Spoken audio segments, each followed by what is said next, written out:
mahatsiaro tena ho voafitaka ny solombavambahoaka sasansasany taorianan'ireny zavatra nitranga teny amin'ny antenimera-pirenena ireny ka natonga ny savorivory ny ahina iafara amin'ny fanaova fitsipaham-pitokisana ny gouvernemanta. Ny ankolafirahavalomanana kosa dia nanamafy fa mbola nametraka olana ny fanendrena ny premier ministre raha toa ka iroso amin'izany tetika fametrahana fitsipaham-pitokisana ny gouvernemanta izany.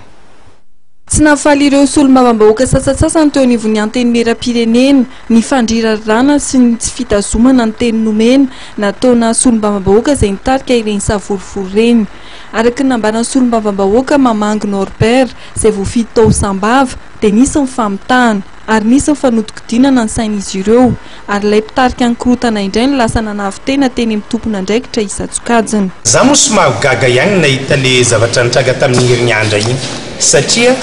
raha tamin'ny talata zay nisy fivegna amin'ny fodi-trano tato amin'ny Assemblée nationale ka tamin'izany fotoagna zany eo député zay natonga fitenenana hatrany amin'ny motion de censure ary nisy niteny hatramin'ny empêchement na président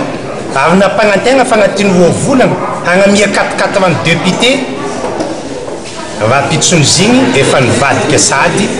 tamin'le teny nataony ary tsy vita nivadika fa nidakany mihitsy nitsipahany le teny rehetra nataony teo anatrany député zay miisa enigny amin'ny 20 tamin'izany fotoagna zany. Naka tsy de problème ny motion de censure na ny empêchement zany fa hoe samy député tsy mitana ny teny nomena amin'ny namana ary nasakina madiky zahay ny ampitson'igny izy le niresaka motion ny empêchement de mararaka igny izy am'izay koa dia namadidresaka hatramin'ny fahitalavitra itako tamin'ny Zoma Ali mampalahelo ny toe-tsainy karazany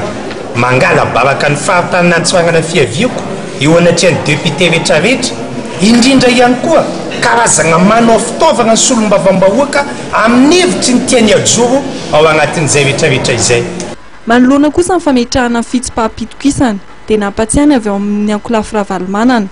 fa nansarotra ny fahitana prime ministre nandritra ny efa-bolana ka tsy tokony hiverina izay tarehin-javatra izay. Matra voalaza anatina fampanderana zany ka zay mivadika mpanohitra fotsiny dia milaza zany fa kisotena koa zany ny antoko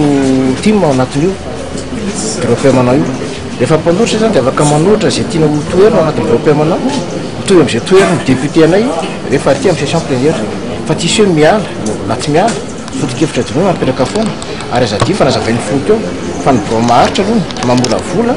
dia makany amin'ny séance plénière zany daholo be dia andreo mbola misy fanapahana ka tsy azon'ny olona tsara le hoe mpanohitra ve dia tsy maintsy miala fa manohitra zay dia any amin'ny groupe manao zay manohitra zay zavatra hitarefa tsy mety ary ampy izy mitondra ny teninay ahafahan'ny bromaharitra zany